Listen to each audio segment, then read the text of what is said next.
Hey guys, I'm going to go ahead and get a new type of video up here for you today.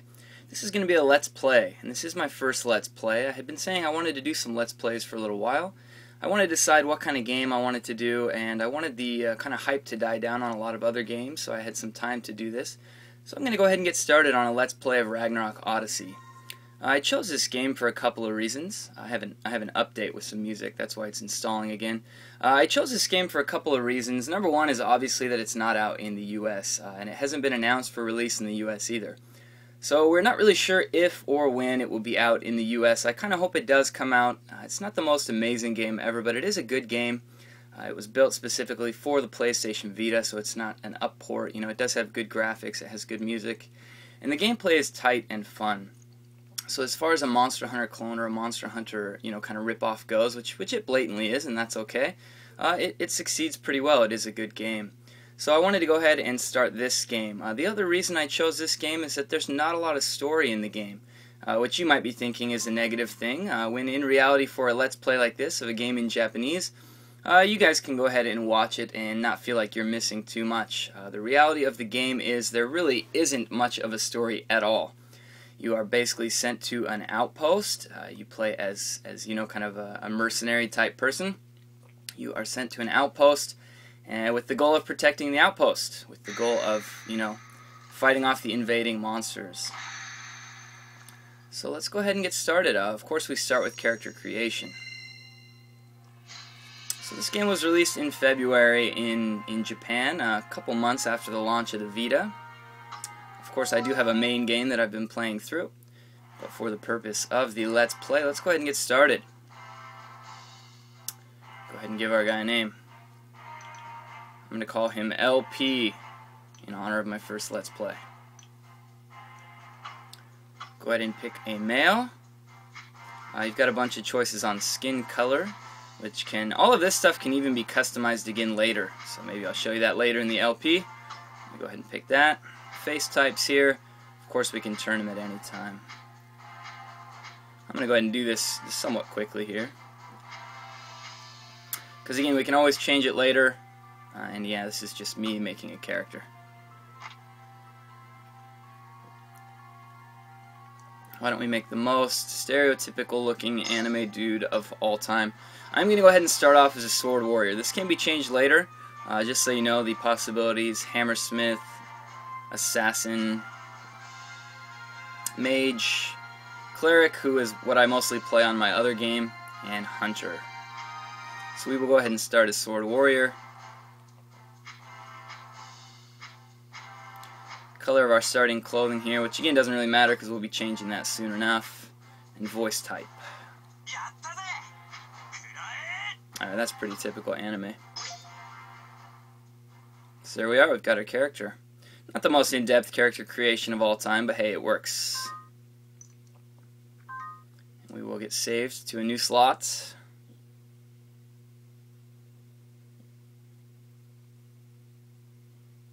And we'll get into it. So I will be skipping pretty quickly through most of the dialogue. Again, I'm not going to lie, 99% of the dialogue in this game is pretty much worthless. So you start off just coming into this place, Fort Farthest. Fortunately, names of areas and bosses are in English, so you guys will be able to see that. You roll into the guild here, and essentially you get acquainted with these three, who somewhat play your mentors throughout the game.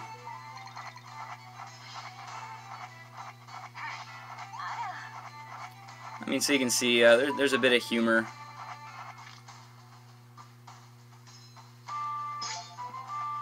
Go ahead and choose to directly get started here. I don't need further instruction. I've already practically beaten the game on my other save, so this is telling me I've got new download contents, and I do have new download music, but since I started a new quest I can pull all my other download contents in. So I do that by talking to this angeling on my bed here. And I transfer them over to this character, which is nice because that'll help me get started. It's my closet here, pretty obvious. We're going to go ahead and set some equipment here. Why don't we go ahead and get started with novice wear. And let's see, I can equip all of the cards that I have here, so let's go ahead and do it. So yeah, these are the novice clothes from Ragnarok Online. If you've ever played that before, pretty cool. That's all I really need to do in my room, so let's go ahead and get started. These are the 3 Kafras. Again, I'm not going to explain it too much. If you want an explanation of how the game works, check out my other Ragnarok videos. This is more for an actual playthrough of the game. So this is the Kafra that actually gives me my quests. Her name is Fulte. Alright, so of course we're in Chapter 1, and the first quest is quite an easy one. We have to go kill 10 porings.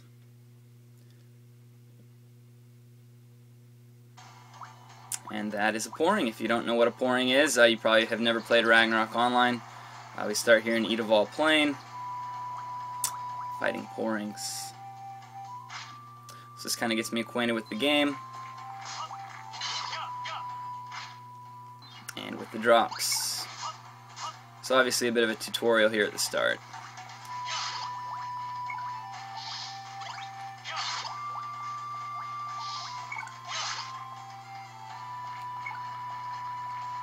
Go through and one-shot everything.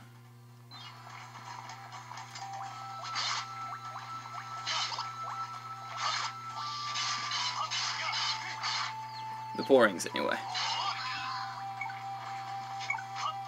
So you'll probably notice I already have gotten quite a few cards. Cards in Ragnarok Online were obviously quite rare. Obviously that was an online game, so everything is supposed to take 4,000 times longer than it really should. But most of these cards that I'm getting here at the beginning are not quite worthless, but I will not be using them for very long.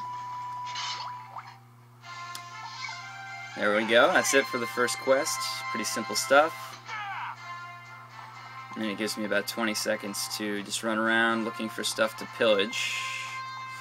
But I'm not finding anything.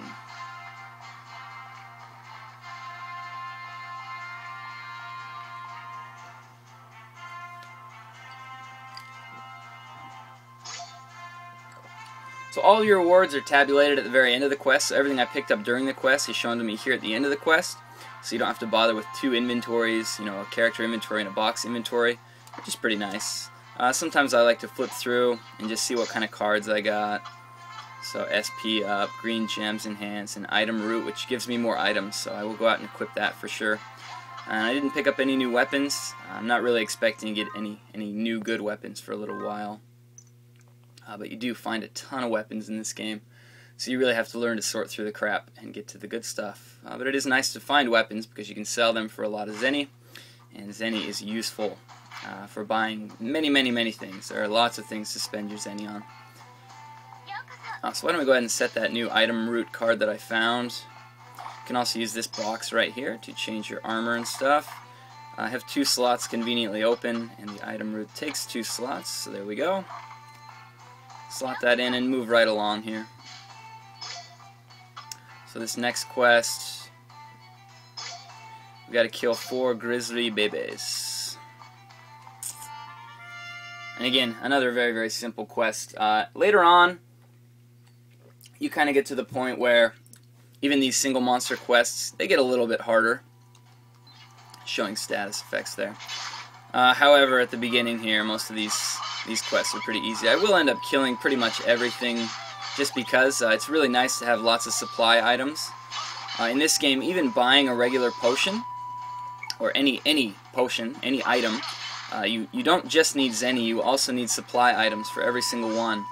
So in my other game, where I'm pretty close to the end, I find it very difficult to buy healing items and the like sometimes, just because I have no items. I haven't gone back and farmed a lot of them. So this is a lock area. It's exactly like you'd think it would be. You get locked inside until you can kill all the enemies around you, at which point you unlock the area and can move on.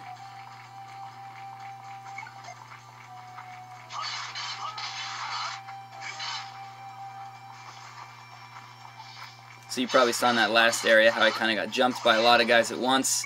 That is definitely a recurring theme with the game. You have to get used to crowd control with a lot of enemies. Sending enemies flying into each other like that.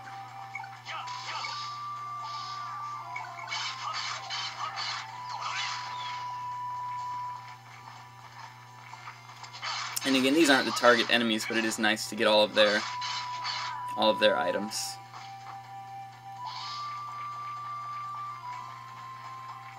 So you have the map up here. Green is where you came from, blue is where you haven't been. You can also tap it to pull up the map on the whole screen. Tap again to pull it down. Pretty useful. It's very easy to know where you've come from, where you're going. See if I can fix that lighting a little bit.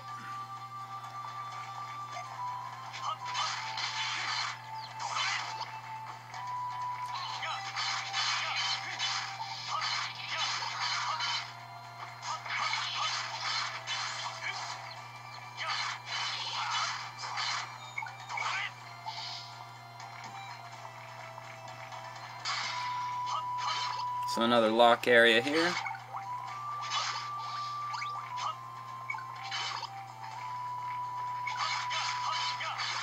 And of course the game does have a lock on, like that. You've seen me use it a little bit probably so far. I don't always end up using it, just because if an enemy dies so ridiculously quickly, you know, there's not really too much point in locking on. As far as the game's controls go, triangle is your basic attack, and then after that you can use circle to kind of finish it off. So depending on your weapon, you get 4 or 5 total attacks in a combo. And here are the enemies I'm going after. You get 4 or 5 attacks in a combo. With this with the Sword Warrior, it's 5. So you basically can do triangle, triangle, triangle, triangle, triangle, or you know, 4 triangles in a circle, all the way down to 1 triangle and 4 circles. So you have to end it with circles. You begin it with triangles. But you have just a few different options there at your disposal. But you basically find out which ones work the best and pretty much stick with those. It's kind of another complaint with the game. Once you find out the best combos, you pretty much don't use anything else. I think that's one of the best ones here for Sword Warrior. Cleric definitely has a couple that are really punishing. And combos are a little bit different in the air than they are on the ground, so you do have to get used to that, because most bosses, not all, but most bosses, you're going to spend most of your time attacking in the air. And you'll see that as we get to it. So there we go, the second quest down there.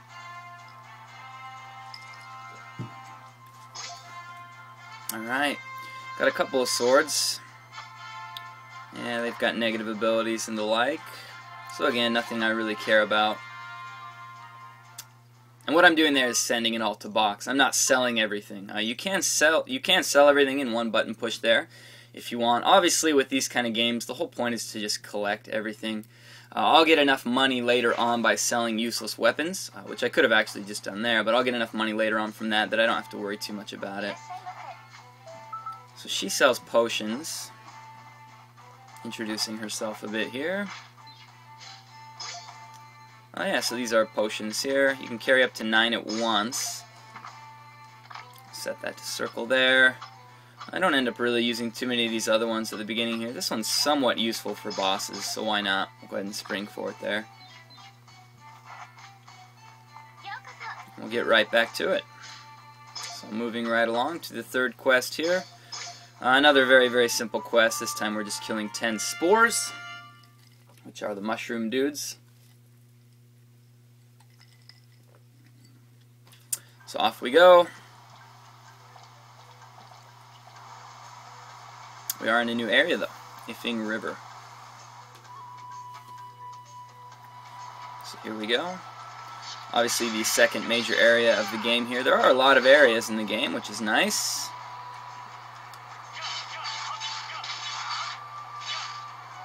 So he's going to take a little longer to kill than the last few.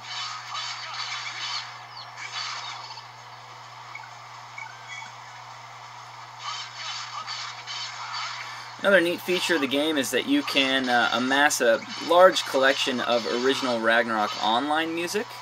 Not Ragnarok Odyssey, but Ragnarok Online. And then you can use that music for playing any quest you depart on.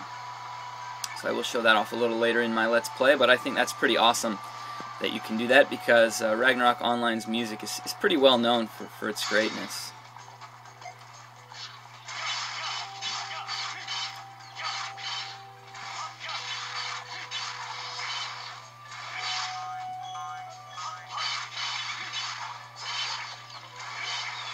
So you see, when you lock on, they turn red like that. That means they're ready for launching, essentially. You can shoot them back at the wall for extra damage like that, or you can shoot them up into the air, deal a bunch of damage to them up in the air, and then shoot them back to the ground, which will hit enemies around them as well as do extra damage to everyone, including stuns. So pretty useful. Again, crowd control is something you have to really get used to.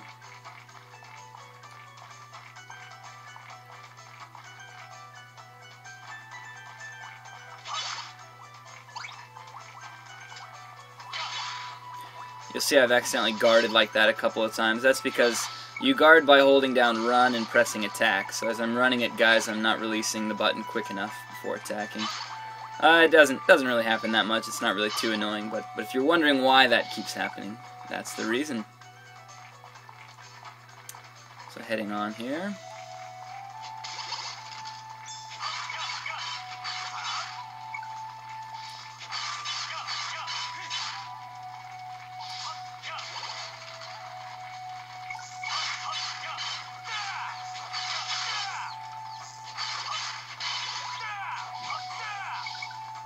See, that's a pretty decent combo.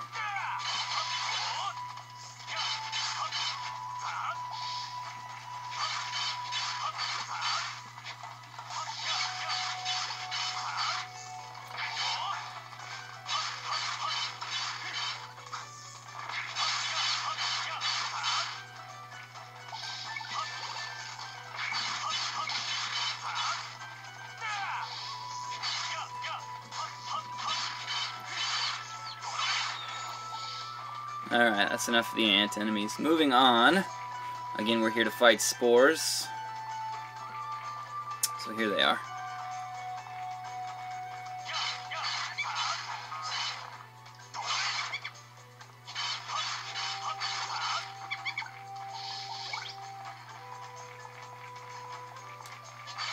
So it's a little unfortunate, but the way you tell an item's rarity, you can see the icons all look the same when you pick them up.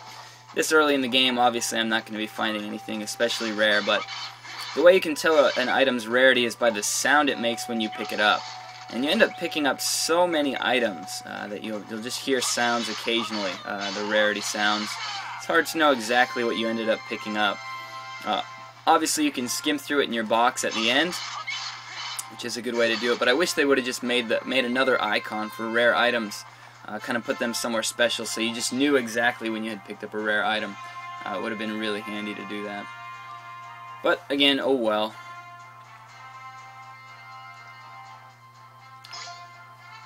So there we go, third quest down. Again, I'll just send everything off. I've done this before, so I'm pretty well acquainted with the best way to get through it here.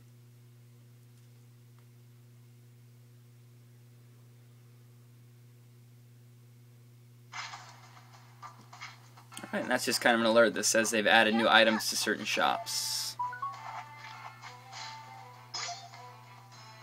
Alright, so now you can see they've opened up 2 quests at once. That does occasionally happen, where you get 2 or 3 quests open at once, and you can, kind of attack them in any order. Let's go ahead and do these. This one's just searching for 8 rare flowers. And the thing about searching quests in this game, if you're familiar with Monster Hunter, you know that with searching quests, you're not exactly sure what you need to do. Sometimes you need to go mining, sometimes you need to go gathering, sometimes you need to collect the search for item from enemies.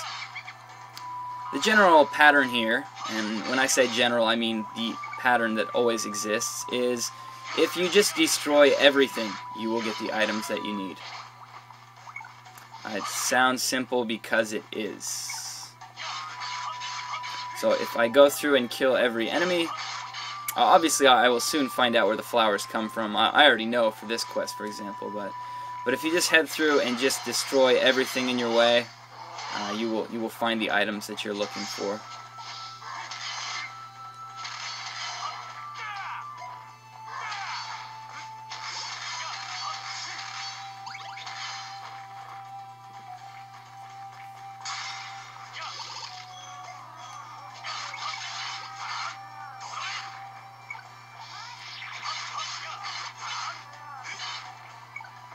Probably already noticed as well, these early quests, you get through them quite quickly.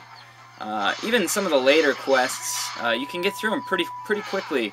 The thing is, in the later ones, the difficulty of the game ramps up to some serious levels. It gets really hard. So, I mean, I guess it's a good thing in a way. You either can clear the quest in 10 or 20 minutes or you lose. So it's not like Monster Hunter where occasionally you'll get to the end of a 40-minute, 45-minute battle and end up losing and all of your progress goes away. It's not that bad.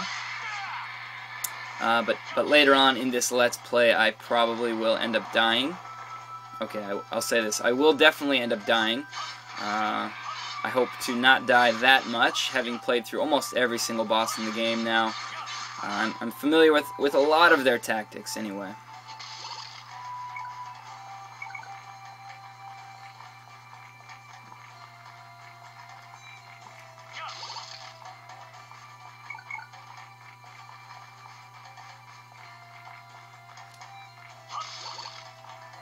Quickly check something in the menu for you here. There we go. Make all that a little bit louder. I'm going to try and get a mic or something that will make the sound a little bit closer to my camera so that you guys can hear the music a little bit better. But until then, I hope this kind of suffices. Unfortunately, there's no TV out or anything like that on the Vita, so I don't have a much better way of shooting than this. Nobody really seems to, so...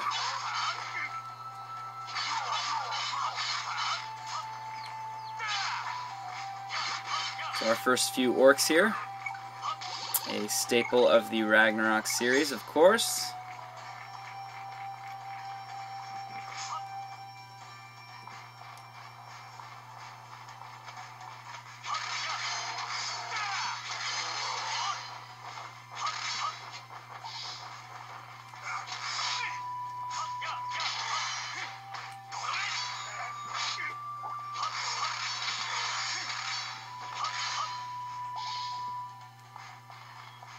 Alright, moving on.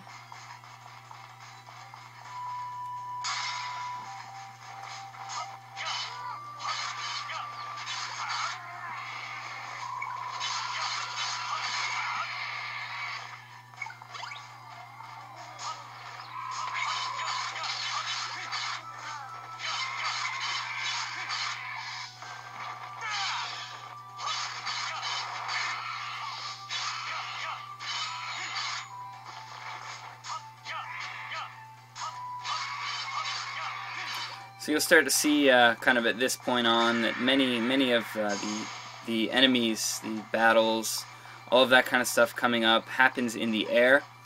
The game has a strong emphasis on attacking things in the air, hitting enemies up into the air, fighting in the air. Later on some of the bosses, you actually are allowed to basically jump up their bodies as many times as you want, which is pretty cool.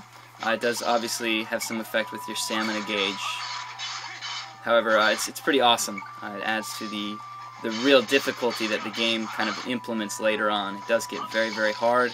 You have to do a lot of really good dodging, as well as using the game's Dainsleif kind of attack pattern to stay alive. So you'll see that a little bit later on, but obviously these games tend to start out pretty simply.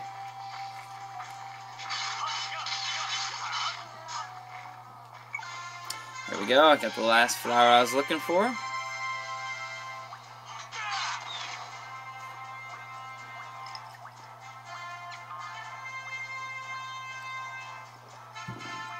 So I'm thinking I'm going to take this in about 30-minute chunks or so. So we'll get another quest or two in for today. And then starting next time, you'll definitely be able to see a lot more of the bosses. Starting in Chapter 2, more and more of the quests start to be boss fights until, you know, near the end of the game, or even from the middle of the game, almost every single quest is a boss fight or ends with a boss fight. Obviously, I know that's what a lot of you are looking forward to, but we got to start here with the roots of the game, of course, so you can see the humble beginnings here of my character. I guess our character. We're doing this together. So let's see. Why don't we go ahead and we'll do this one. 12 Poros. It will be a pretty quick one, I would imagine.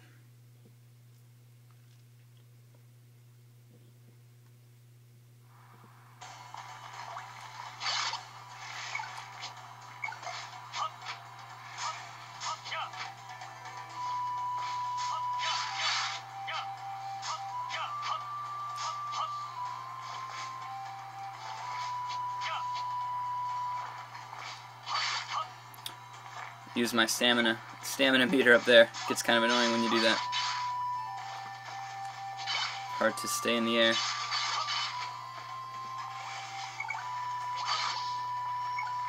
Anyway, these aren't the guys we're looking for, so we will move on. My stamina bar, as well as my HP bar, all of that will get a lot longer as time goes on.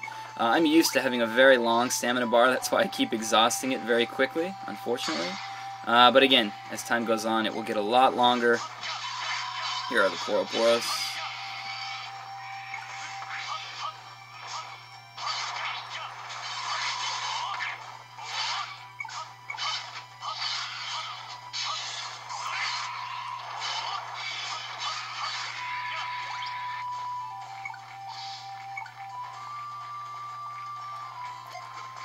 There it is, not there.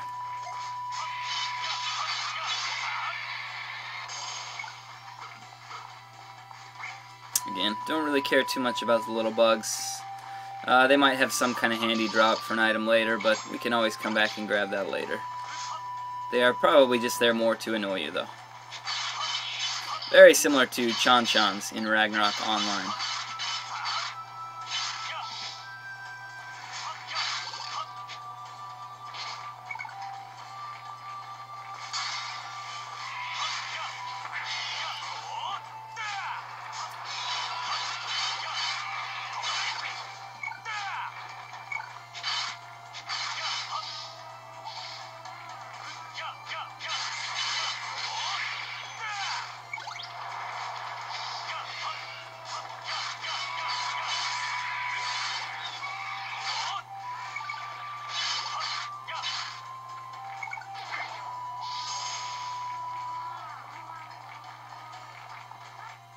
On we go.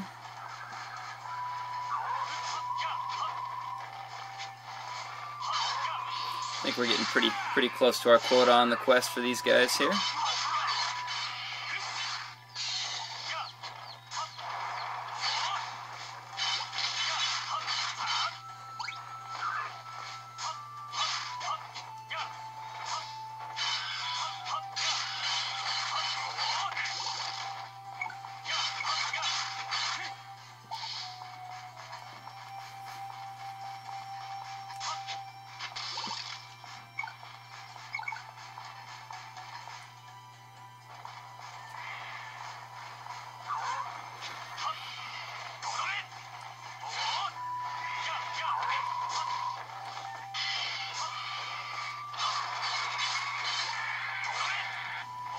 I think this will be the last one here.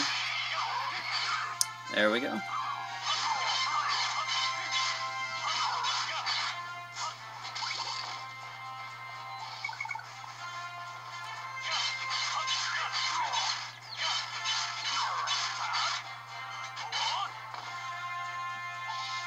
Alright, another quest down. Again, another very simple quest. We are still in Chapter 1. Shoot through this.